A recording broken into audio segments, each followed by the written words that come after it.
지난주 여러분과 함께 설 명절에 대한 말씀을 함께 나누었습니다. 하나님께서 우리 인생들에게 하나님이 복 주신 것을 즐거워하라고, 기뻐하라고, 그걸 누리라고 말씀을 주셨습니다. 그 끝에 저는 레위인들과 고아와 과부, 힘들고 어려워하는 분들과 함께 우리의 그 기쁨과 즐거움을 나누어야 된다는 말씀을 여러분들에게 드렸습니다. 여러분들이 반응을 해 주셨습니다. 그래서 한 10대분 정도가 현금으로 35만 원을 주셨고, 또 과일로 한 20박스, 또 떡으로 한 10박스 이렇게 만들어 주셔서 90명의 목회자들에게 과일 박스를 나눌 수 있었습니다. 최소한의 그래도 정말 힘들고 어려워하는 목회자들, 또 여러분들에게 함께 여러분의 사랑을 함께 나누게 됐습니다. 이번 주간에만 몇 분의 목사님 얘기를 들었는데 개척교회 목사님들이 무척 힘들어하고, 특별히 교인이 2명, 3명 개척한 지 3년이 됐는데도 불구하고 2명, 3명밖에 없어서 참 힘들고 어려워하는 목회자들이 많다고 하는 얘기를 들으면서 더더욱 가슴이 아팠습니다. 여러분들이 이렇게 협력해 주시고 또 마음을 같이 나눠 주셔서 약 100여 명의 목사님들과 함께 사랑을 나눌 수 있었습니다. 감사를 드립니다. 이 구정명절을 음력으로 1월 1일을 구정명절이라고 그러는데, 이 구정은 신정과 반대되는 날이죠. 그러니까 음력이냐 양력이냐를 따질 때 구정이냐 신정이냐, 달로 기준을 삼을 거냐 태양으로 기준을 삼을 거냐에 따라서 옛날에는 달로 기준을 삼았기 때문에 이걸 구정이라 이렇게 부르고, 지금은 이제 태양력으로 우리가 기준을 삼기 때문에 신정, 새로운 정월이라는 뜻에서 신정이라고 부릅니다. 그런데 저는 생각해 보니까 정월이다, 그건 이해가 되는데 설날이라고 왜 했을까? 설날이라고 한 이유가 뭘까 하는 생각을 해봤습니다. 이 설날이라고 하는 말의 그 유래, 설날이 왜 언제 어떻게 만들어졌는지에는 네이버 백과사전에게 물어봤더니 자기도 모른답니다. 정확한 그런 통계가, 또 그런 근거가 나와 있지는 않습니다. 대체적으로 여러 가지 견해들을 말하고 있는데 그건 견해일 뿐입니다. 이 설날이 왜 설날이냐면 서러운 날이라서 설날이랍니다. 왜 서럽냐면 여기 이쪽에 앉은 친구들한테는 관계가 없는데 이쪽엔 조금 해당이 되는 것 같아요.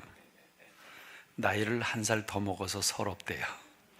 그래서 설날이라 이런 표현을 한다고 그럽니다. 그런가 하면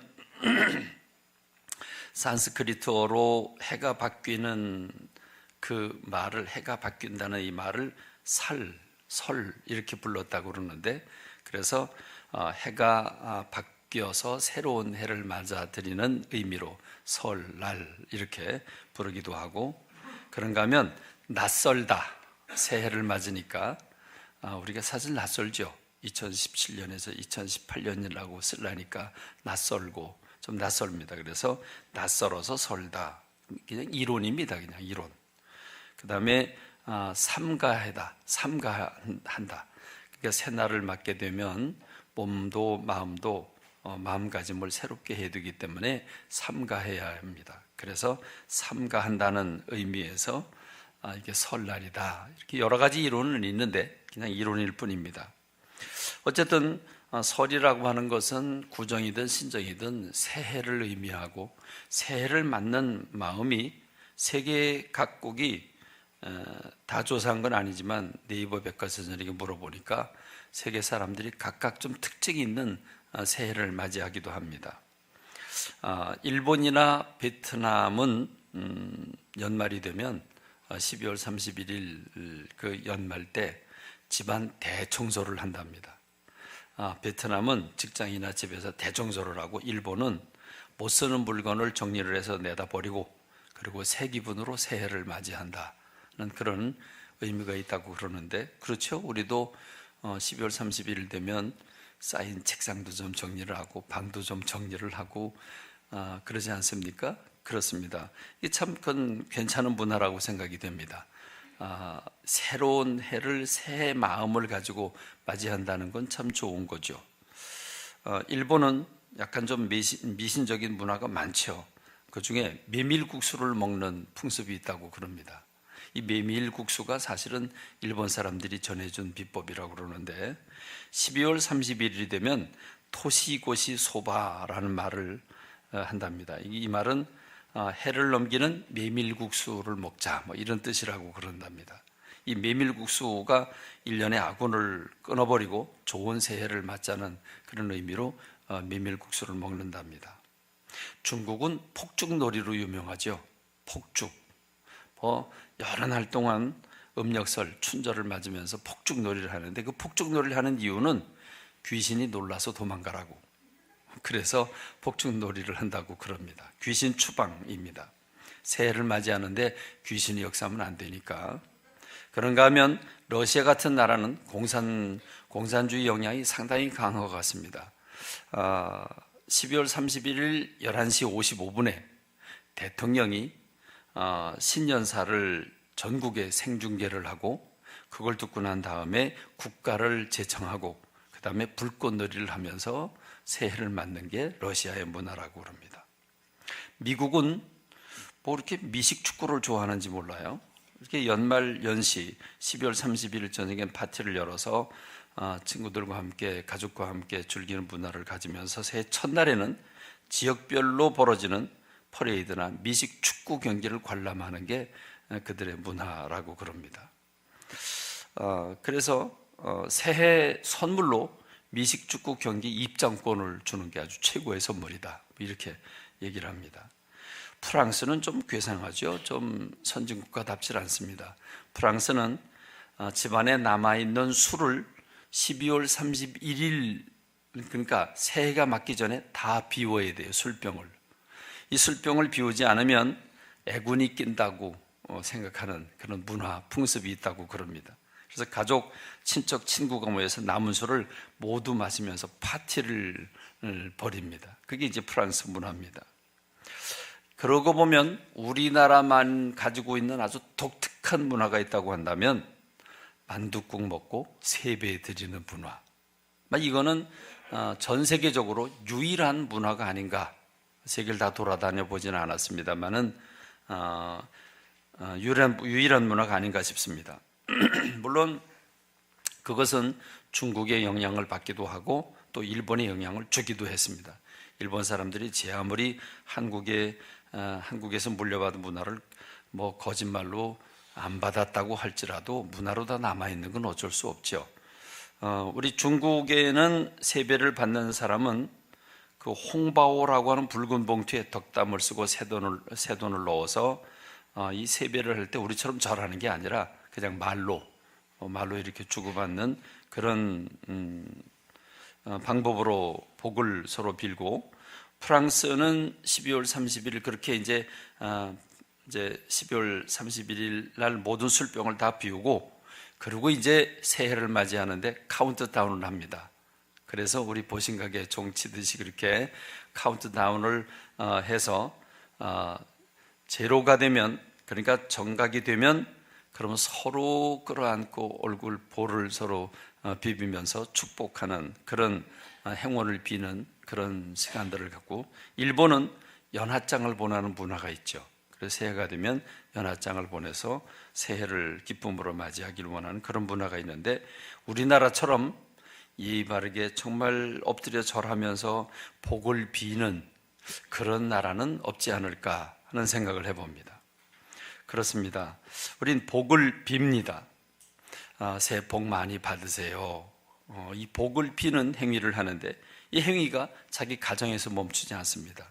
일가 친척들 다 돌아다니고, 그리고 그 일가 친척만이 아니죠. 우리 어린 시절에는 동네 어른들을 다 찾아뵙습니다. 그래서 동네 어른들 부잣집 가면 이렇게 돈을 준비를 해놓고 기다리고 있다가 아주 줄 서서 이렇게 인사를 드리죠. 그런 모습들 지금도 떠올려집니다. 우리 민족은 복 받는 것을 참 중요하게 여겼습니다. 복을 받아야만 된다고 복을 엄청나게 사모한 민족이 우리나라 사람들입니다. 그래서 집에 들어가기 전 집 바깥에 대문에다가 복자를 커다랗게 새겨 놓습니다. 또 집안에 들어가면 집안에 모든 게 복자로 아주 도배가 되어 있습니다. 그래서 벽에도 복자가 새겨지고 한문자로 복자가 새겨지고 누우면 천장에도 복자가 새겨지고 그리고 밟고 다니는 방바닥 장판에도 복자가 새겨집니다. 그렇죠? 그럼 생각이 나시죠? 지금은 뭐 다 그러지 않습니다. 우리 어린 시절에는 바닥이고 벽이고 복이고 다 복입니다. 밥그릇에도 복이고 저 국그릇에도 복이고 수저에도 복이고 다 복입니다. 이게요 옷에도 복입니다. 옷을 입고 다닐 때 옷에도 복이라는 글자가 새겨진 옷, 우리 어린 시절에는 그런 옷 많이 봤습니다. 심지어는 간이 화장실이라고 있는데 머리맡에 두는 간이 화장실이 있어요. 여러분 그거 알아요? 집안에 화장실이 있었다고, 방 안에 간이 화장실. 그 이름이 뭔지 압니까? 알아? 오, 너 아는구나. 요강이라고 있어요. 요강. 근데 요강도 보면요 그 요강에 복자가 새겨져 있어요. 야, 우리 민족 참 복을 좋아하는구나. 얼마나 좋아하면 복 이렇게 간이 화장실 안에도 복자를 새겨놓나. 근데 제가 언제 친구 목사가 저 병원에 입원을 해가지고 제가 이제 방문을 한 적이 있는데 치질이 걸렸어요. 치질이 걸렸는데 제가 빵을 사가지고 갔어요. 그래서 이 빵을 보더니 당신이나 먹으라고 집어 던져요. 그래서 왜 그런가 그랬더니 치질 수술 받은 사람이 제일 괴로운 거는 먹는 거랍니다. 빵을 먹으면 또 변을 봐야 되고 변을 보면 터지니까 아프니까 꼬맨 자리가 아프니까 당신 먹으라고 집어 던지는 그런 모습을 보면서 아 그렇구나, 이게 먹는 것도 복이지만 나오는 것도 잘 나와야 복이로구나. 그래, 그것도 복을 받긴 받아야 되겠습니다. 거기서 그치지 않습니다. 복을 누가 주는지 모르니까 나보다 강하고 세다고 생각하면 우린 다 복을 빌었어요. 그래서 산이 엄청나잖아요. 산에 가서 산신령님께 빕니다. 바다에 가면 용왕님께 빕니다. 그래도 높나진 않아요. 그래서 강은 용왕님이 아니고 강은 귀신이에요. 물귀신이에요. 거긴. 그 바다는 용왕님이고 강은 물귀신이에요. 하늘에 하늘님께 빌고 땅에는 지신 토주대감이 있는데 토주대감이 뭔가 그랬더니 그게 구렁이가 토주대감이죠. 구렁이. 달에게도 비느라 달맞이하다가 초가집도 가끔씩 태우죠. 무당 또는 송황당에 가서 비는 건 뭐 다반사고 뒷마당에 장독대 위에다가 정수 떠놓고 빕니다. 애기 달라고 비는 건 삼신 할머니한테 빌죠. 우리는 신의 이름도 아주 다양했습니다. 그렇습니다. 그뿐입니까? 우리는 복을 얼마나 좋아하는지. 지금은 날씬한 사람 좋아하는데 옛날엔 날씬한 사람 싫어했어요. 날씬한 사람은 삐쩍 말랐다고 그랬어요. 그리고 좀 볼이 좀 통통해야 돼요. 그러면 뭐가 붙었다고 그래요? 얼굴에 복이 붙었다고 그럽니다. 그래서 며느리를 얻어도 삐쩍 마른 며느리 얻으면 싫어해요. 좀 퉁퉁한 며느리를 얻어야 복이 집안으로 굴러 들어온다, 이런 얘기를 하죠. 그래서 아기를 복덩이라고 부릅니다. 그렇습니다. 이런 정도로 우리가 복을 좋아하니까 복을 받지 못하게 하거나 방해가 되는 것은 터부시했죠. 그래서 악귀를 쫓는 부적도 어디다 붙여요? 대문에도 붙이고 방 안에도 붙이고 베개 속에도 집어넣고 이불 밑에도 깔아놓고 뭐 별짓 다 했습니다. 그런가 하면 밥을 먹는데 깔짝깔짝 먹는다고 그러죠. 밥을 깔짝깔짝 먹으면 복이 달아난다고 그럽니다. 절대로 부자가 안 된다고 그럽니다. 그래서 밥도 맛있게 이렇게 우악스럽게 먹어야 합니다. 그래서 어른들이 야단칩니다. 문지방을 밟으면 복이 달아난다고 그럽니다. 그래서 문지방 밟지 말라고 그럽니다. 우리 어렸을 때는 뭐 문지방 밟으면 문지방 밟지 말라고 이런 얘기 참 많이 했습니다. 그러고 보면 우리 민족은 옛날부터 복을 받기를 그렇게 숭앙했고, 복을 받는 일에 방해가 되는 일은 엄청나게 싫어했고 터부시했습니다. 그래서 저는 생각해 보니까 우리 민족은 복을 받는 데 있어서는 당연 금메달이다. 우리나라는 복을 받는데, 복을 비는 데 있어서는 아주 금메달입니다. 이번에 윤성빈 그 선수가 스켈레톤이래나 이런 건 잘 몰랐는데, 스켈레톤, 이건 뭐 읽고서도 돌아서면 잊어먹어요. 스켈레톤 경기에서 아주 탁월하게 금메달을 땄죠. 또 최민정 1500m 쇼트트랙에서 아주 통쾌하게 금메달을 따는 모습을 보면서 우리 민족이 복을 비는 데 대해서는 아마 타의 추종을 불허하는 금메달이 아닐까 하는 생각이 듭니다. 그런 민족이었기 때문에 우리 미리 복을 받아야 된다고 하는 전이해가 확실하고, 그래서 늘 그렇게 살아왔기 때문에 우리는 기독교가 전파되면서 하나님만이 참신이다, 하나님만이 유일신이고 복을 주신 분이다 라고 하는 복음이 전해지니까 종교심이 강했던 우리 민족은 다른 신들 다 때려 부시고 없애버리고 불태우고, 그런 다음에 오직 하나님을 믿는 일에 열심을 기울였습니다. 그래서 전 세계 역사상 가장 짧은 시기에 가장 큰 부흥을 일으키고 세계적으로 세계를 이 복음으로 장악할 정도로 그렇게 우리나라의 그 기독교의 부흥이 왔던 것이 우리 대한민국입니다. 그래서 우리나라를 제2의 이스라엘이다 이렇게 부르기도 합니다. 우리 민족이 아주 강한, 그리고 하나님에 대한 확실한 이해가 있는 것은 우리 하나님은 복 주시는 하나님이라고 하는 거예요. 그래서 하나님 앞에 복 주시기 위한 그 복 주시는 하나님을 믿고 주님 앞에 와서 복을 달라고, 가난을 물리쳐 달라고, 하나님 복을 달라고.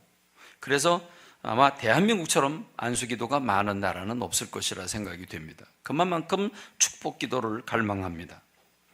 그래서 우리나라가 복을 너무 사모하는데 그게 너무 물질적이고 육신적이고 또 이 질병을 치유하고 이런 쪽에만 너무 집착이 되니까 이걸 신학자들이 기복신앙이라 이렇게 비판하기도 했습니다. 또 실제로 그런 부분이 많이 있고요. 아마 야곱과 우리 선조들과 누가 복을 더 많이 사모했냐 따지면 아마 결코 우리 선조들이 야곱과 비해서 떨어지지 않을 거라는 생각이 듭니다. 근데요, 왜 그렇게 우리가 복을 사모했을까? 어떻게 됐을까? 그래서 이제 많은 학자들이 우리 민족이, 특별히 우리 단군 할 때 이 단이라고 하는 말이 그 단군이 사람 이름이 아니라 직책의 이름인데, 단이란 노아의 세 아들 가운데 셈함 야벳 그 후손이고 또 12지파 가운데 한 지파인 단지파, 그 단지파가 한국의 원 뿌리가 아니냐? 증거가 없습니다. 증거가 없는데 그렇게 주장하는 학자들도 있습니다. 그러고 보면 우리나라의 문화가 그럴 수도 있겠구나 하는 생각이 들어갈 만큼 영적이고 또 성경적인 게 참 많습니다. 그 중에서도 우리나라가 복을 사모하는 열정을 생각하면 그럴 가능성도 없잖아 있겠구나 하는 생각이 들어갈 정도입니다. 그렇습니다. 성경에 보면 복에 관한 말씀, 이 복은 하나님 우리에게 복 주셨다고 그랬고, 지금 우리는 그것을 행복이라고 하는 단어로 바꿔서 사용합니다만은, 행복, 사실 그 행복이라고 하는 건 하나님이 우리에게 주시려고 했던 복입니다. 여러분, 하나님이 인생을 왜 창조하셨습니까? 하나님이 인간을 창조하신 목적이 무엇입니까? 복 주시려고 창조하셨습니다. 놀라운 일입니다. 다시 말하면 우리 언어로 표현하면 하나님이 인간을 왜 창조하셨는가? 우리를 행복하게 하시려고. 믿으십니까? 믿으십니까? 하나님 우리를 창조한 목적은 하나님께 영광 돌려서 하나님이 영광 받으시려고 창조하신 게 아니라 하나님의 영광을, 하나님의 복을 나눠주시기 위해서 창조하셨습니다. 그러니까 우리는 인간답게 산다는 것은 행복하게 사는 걸 의미합니다. 행복하게 살아야 합니다. 우린 본능적으로 행복을 추구합니다. 불행을 추구하는 사람은 세상에 없습니다. 스스로 슬퍼하려고 노력하는 사람은 세상에 없습니다. 그렇습니다. 우리 모두는 행복을 추구해야만 하고 행복해야만 합니다. 하나님께서 사람들에게 살으라고 만들어준 땅이 있는데 그게 에덴 동산이죠. 에덴 동산. 자, 에덴이라고 하는 말의 뜻이 뭐죠? 에덴. 우리 학생부가 한번 대답을 해봐요. 잘 알고 있죠? 학생부. 원장이가 한번 얘기를 해봐. 에덴이란 말의 뜻이 뭐예요? 에덴. 알고 있지? 몰라? 진짜 몰라? 내가 여러 번 얘기했는데? 광재가 얘기해봐. 에덴. 정답. 에덴. 알고 있잖아. 에덴. 에덴 동산. 그러면 저주받은 동산 그건 아니잖아. 그치? 에덴 동산 뭐예요? 에덴. 기쁨의 동산인데 기쁨도 어떤 기쁨이냐? 주체할 수 없을 만큼 넘치고 터지는 그런 기쁨의 동산. 그게 에덴 동산입니다. 원장아, 잊어먹지 마라. 잊어먹지 마. 너 왜 불렀는지 네가 알지? 그치? 그래. 내 얘기 안 할게. 그래요. 여러분, 하나님이 사람들에게 살으라고 만들어주신 동산이 주체할 수 없는 기쁨이 넘치는 동산인데, 행복이란 무엇입니까? 행복이란 기쁨이 넘치고 만족이 넘치고 감사가 넘치고 평안이 넘치는 게 그게 바로 행복 아닙니까?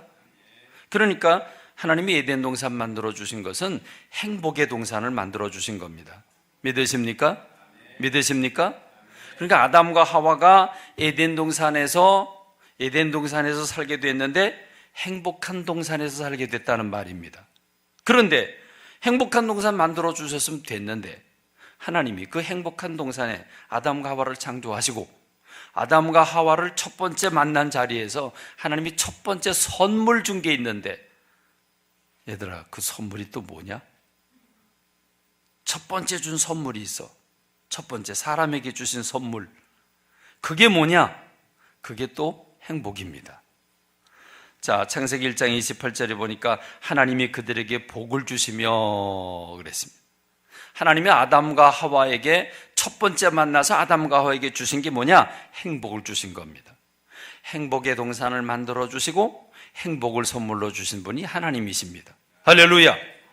그러니까 오만상치 부리고 살지 마십시다. 기뻐하고 사십시다. 행복하게 사십시다. 비록 가진 건 없어도, 비록 사람의 뜻대로 되진 않지만, 비록 몸뚱이도 아프지만, 그렇죠? 비록 늙어가지만, 그러나 그럼에도 불구하고 기쁨으로 사는 저와 여러분 되시기 바랍니다. 행복하게 살아가는 저와 여러분 되시기 바랍니다. 우리 3층에 있는 우리 세훈 씨, 행복하게 살기 싫어요? 이렇게 기쁜 얼굴을 해야죠. 기쁜 얼굴. 네. 행복하게 살아야 됩니다. 주님이 우리 이제 중고등부 친구들이나 또 우리 대학부 친구들 보면 하나님이 뭐 안식일을 주일날을 만들어 가지고 골치 아프게 좀 집에서 좀 쉬게 만들지 뭘 교회를 오게 하셨나 그러는데, 여러분 창세기 2장 2절로 3절에 보니까 하나님이 그가 하시던 일을 일곱째 날에 마치시니 그가 하시던 모든 일을 그치고 일곱째 날에 안식하시니라. 근데 안식하면 그냥 집에서 푹 쉬게 하지. 그런데 하나님이 그 일곱째 날을 복되게 하사 거룩하게 하셨으니 그랬어요. 복되게 하셨다 그랬어요. 이 주님의 날, 주님 앞에 찾아오는 것은 행복하기 위해서 일부러 행복을 회복하는 날, 행복을 창조하는 날.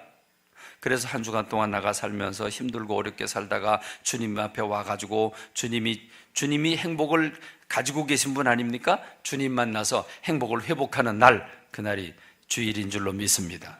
할렐루야. 그러니까 교회에 올 때 오만상치 부르고 올 게 아니라 행복을 얻을 걸 기대하고 와야 되는 줄로 믿습니다. 할렐루야. 그렇습니다. 우리가 진정한 예배를 드리고 나면요, 진정한 예배, 가짜 예배 말고요. 억지로 드린 예배는 가짜 예배고, 마음 열어서 진정으로 하나님 사랑해서 예배를 드리면요, 행복해집니다. 정말 행복해집니다. 마음이 뿌듯하고, 그리고 마음이 차분해지고, 그리고 뭔가 감격과 감동이 내 가슴속에 밀려오게 되는데, 그것은 바로 우리 하나님을 만나서 하나님 주신 복을 받았기 때문인 줄로 믿습니다. 비록 1500년 세월이 흘러가면서 아담과 하와의 후손들이 하나님 앞에 범죄해서 하나님이 진노해서 물로 심판하시죠. 물로 심판하시지만 하나님은 끝내지 않으셨습니다.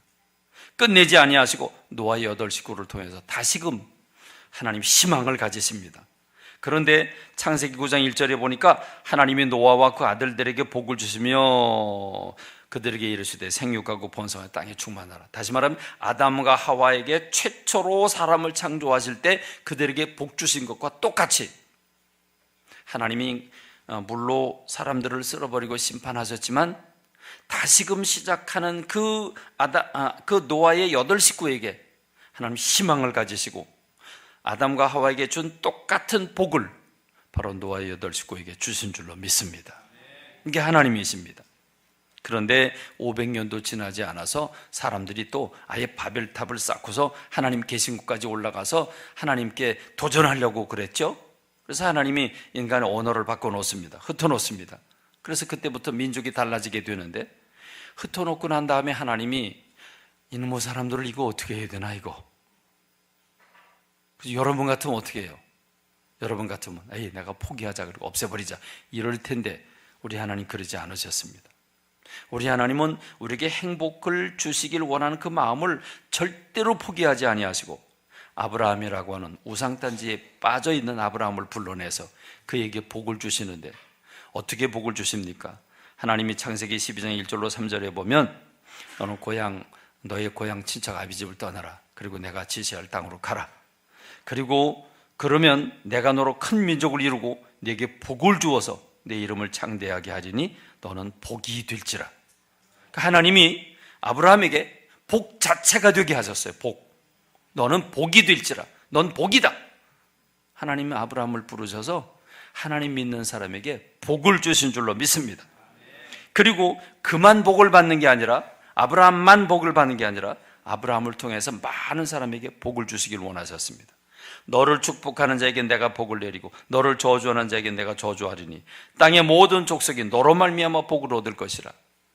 그래서 하나님이 예수님 보내주시는데 아브라함의 핏줄을 통해서 예수님 보내주심으로 말미암아 예수님을 통해서 천하 만민이 복을 얻게 된 줄로 믿습니다. 할렐루야. 그래서 이 아브라함의 후손인 이스라엘 사람들에게 하나님이 복을 약속해 주시는데 복을 어떻게 약속해 주시냐면 하나님이 복이라고 하는 노래를 부르셨어요. 복타령이라고 노래가 있어요. 여러분 아시나요? 복타령. 이건 누가 노래 안 만드는지 몰라. 이건 만들어도 되는데. 신명기 28장 1절로 6절 말씀 보면 네가 네 하나님 여호와의 말씀을 삼가 듣고 내가 오늘 네게 명령하는 그의 모든 명령을 지켜 행하면 네 하나님 여호와께서 너를 세계 모든 민족 위에 뛰어나게 하실 것이라. 네가 네 하나님 여호와의 말씀을 청종하면 이 모든 복이 네게 임하면 네게 이르리니. 우리 다 같이 시작. 성읍에서도 복을 받고 들에서도 복을 받을 것이며 네 몸의 자녀와 네 토지의 소산과 네 짐승의 새끼와 소와 양의 새끼가 복을 받을 것이며 네 광주리와 떡반죽 그릇이 복을 받을 것이며 네가 들어와도 복을 받고 나가도 복을 받을 것이니라. 이 복타령이죠. 그렇죠? 복타령이에요. 하나님이 사람들에게 얼마나 복을 주기를 원하셨으면 이렇게 들어가도 복을 주고 나가도 복을 주고 집안 안팎으로 다 복을 주신다고 말씀하고 계십니다. 그러므로 우리는 행복하게 못 살면 바보입니다. 행복하게 살아야 이게 제대로 인간답게 사는 것인 줄로 믿습니다. 할렐루야. 할렐루야. 주님이 이렇게 우리에게 행복하기를 원하시니까 우리가 행복해야 됩니다. 그리고 마침내 아브라함의 후손인 아브라함의 그 핏줄을 통해서 예수님이 오시는데 예수님은 뭘 가지고 오실까요? 행복으로 꽉 채워진 것. 그러니까 행복이 모여서 터지게 되는 것. 여러분 그게 뭘까요? 그게 뭘까요? 언제 그게 뭘까? 그게 뭘까? 응? 모른다 그러면 안 되지. 지금 한 가지 주제만 가지고 계속 얘기를 하고 있는데, 자, 복이 한 개, 두 개가 아니고 이게 차곡차곡 해서 터져 넘쳐나게 되는 건 아까 뭐라 그랬어요? 응? 행복인데 그 행복이 주체할 수 없을 정도로 터져 넘치는 거기 어디라 그랬어? 에덴이라 그랬잖아요. 에덴 동산. 그런데 예수님이 이 땅에 오셔서 첫 번째 하신 말씀이 뭐냐면 회개해라. 천국이 가까이 왔다. 천국은 어떤 곳이에요? 이 복이 넘치고 넘쳐서 차고 넘쳐서 터질 만큼 넘치는 것이 천국 아니에요? 그렇죠? 그게 천국이에요.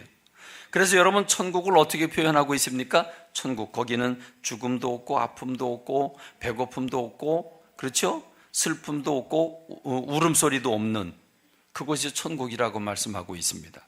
그렇습니다. 예수님이 이 땅에 회개하라 천국이 가까이 왔다 그랬어요. 첫 번째 설교가 천국에 대한 설교하셨어요. 첫 번째 설교가 팔복인데, 자, 심령이 가난한 자는 복이 있나니 천국이 저희 것이미요. 그 팔복의 맨 마지막 의를 위해 박해를 받는 자는 복이 있나니 천국이 그들의 것임이라. 자, 나로 말미암아 너희를 욕하고 박해하고 거짓으로 너희를 거슬러 모든 악한 말을 할 때는 너희에게 복이 있다. 그래서 팔복이 복으로 시작해서 복으로 끝나요. 그래서 매번 복이에요. 매번 복. 그렇습니다. 8가지 복을 얘기하고 있습니다. 그렇습니다. 주님이 첫 번째 설교가 복이라고 한다면 마지막 설교도 복이에요. 마지막 설교는 뭡니까? 마태복음 25장인데 마지막 설교는 바로 천국에 관한 설교죠. 천국을 약속한 겁니다. 그래서 열처녀의 비유, 달란트의 비유, 양과 염소의 비유, 이거 다 뭐예요? 다 천국에 관한 약속이에요. 그래서 나중에 양과 염소의 비유, 저희는 영생에 들어가리라 그랬습니다. 창세로부터 예비된 복받을 자들이여 저희는 영생에 들어가리라 이렇게 말씀하고 있습니다. 그렇습니다. 예수님은 첫 번 설교도 마지막 설교도 그리고 중간에도 모든 게 다 천국 복음을 전파하시고 천국을 맛보지 못하는, 행복을 맛보지 못하는 인생들을, 그 행복을 맛보지 못하게 하는, 행복을 찢어지게 만들고 잃어버리게 만들고 슬프게 만드는 게 뭡니까? 그게 뭡니까? 질병이고 죽음이고 그리고 귀신들의 역사고. 그래서 예수님이 귀신을 추방하고 그리고 질병 걸린 사람들 질병 고쳐주시고 안질병이 눈먼 자 다 열어주시고 고쳐주시고, 그게 예수님이 하신 일입니다. 억눌리고 그런 사람들 다 해방시켜 주신, 그래서 천국을 맛보게 하시고 천국 복음을 전파하게 하시고, 그리고 마지막으로 십자가 지신 이유가 무엇이에요? 우리에게 천국을 완성시켜 주시기 위해서, 우리 모든 죄에서 해방하고 영원한 천국을 우리에게 넘겨주시기 위해서 주님이 십자가 지신 줄로 믿습니다. 그렇습니다. 예수님이 이 땅에 오신 것은 한마디로 말하면 우리를 행복하게 하기 위해서 오신 줄로 믿습니다. 그렇습니다. 주님은 우리에게 약속을 하셨는데, 자, 너희는 신부고 나는 신랑이다. 내가 천국 가서 준비를 하면 너희들을 데리러 오겠다. 그래서 예수님이 재림하시는 것, 예수님 재림하신 목적은 우리를 데리고 올라가서 결혼식 올리고 그리고 영원한 천국으로 데려가기 위해서 이 땅에 오신다고 약속을 했습니다. 그렇습니다. 우리가 주님의 재림을 기다리는 것은 천국에 들어가기 위해서 주님을 기다리고 있는 것인 줄로 믿습니다. 여러분, 요한계시록 21장에 보면 천국이 어떻게 생겼느냐, 천국은 새 예루살렘 성이라고 하는 이 천국은 어떻게 생겼어요? 거긴 성벽이 다 정금으로 되어 있어요. 길바닥이 정금으로 되어 있고, 그리고 성곽의 기초는 전부 보석으로 되어 있습니다. 12개 보석으로 되어 있습니다. 문은 진주로 되어 있습니다. 문은 진주로 되어 있어요. 이렇게 목걸이 거는 요 조그만 알맹이, 이런 거는 좁쌀이에요, 좁쌀. 그래서 문 하나가 진주 하나라고 그랬어요. 천국엔 진주가 얼마나 큰데, 그렇죠? 문 하나가. 이건 안 봐서 몰라요. 가봐야 알지. 그렇습니다. 거긴 전기를 필 필요도 없어요. 우리 주님이 전등이시니까, 우리 주님이 태양이시니까. 할렐루야, 할렐루야. 그렇습니다. 주님은 우리에게 우리가 들어가 살아가야 할 천국을 이렇게 설명하고 있습니다. 그런데 여러분, 오늘 우리가 읽은 본문의 말씀 보니까 우리가 이 복을 받고 복을 누리는 우리들이 어떻게 그 복을 이제 관리하고 살아야 되는가를 잘 보여주고 있습니다. 오늘 본문의 말씀 우리가 읽었죠. 베드로전서 3장 8절, 마지막으로 말하노니 너희가 다 마음을 같이하여 동정하며 형제를 사랑하며 불쌍히 여기며 겸손하며 악을 악으로 욕을 욕으로 갚지 말고 도리어 복을 빌라 이를 위하여 너희가 부르심을 받았으니 이는 복을 이어받게 하려 하심이라. 할렐루야. 자, 베드로라고 하는 사도가 우리에게 알려준 영적인 비밀이 뭡니까? 주님 우리를 부르신 이유가 뭐라고요? 복을 이어받게 하시려고, 복을 상속받게 하시려고 우리를 부르셨다. 그러니까 너희가 복을 빌고 살아야 된다. 복을 빌고 살아야 된다. 자, 근데 복을 비는데요, 누구한테 복을 비냐면 복을 빌 수 없는 사람에게 복을 빌래요. 누구한테 복을 빌래요? 자, 이렇게 얘기를 하고 있죠. 너희가 다 마음을 같이 해서 동정해라. 자, 동정은 누구에게 베풀어요? 문제가 있는 사람에게 베풀어요? 문제가 없는 사람에게 베풀어요? 문제 있는 사람에게 동정을 베풀죠. 형제를 사랑하며 불쌍히 여기며, 누구를 불쌍히 여겨요? 누구를? 춥고 가난하고 배고프고, 그렇죠? 힘들고 낙심되고 어려워하는 사람들.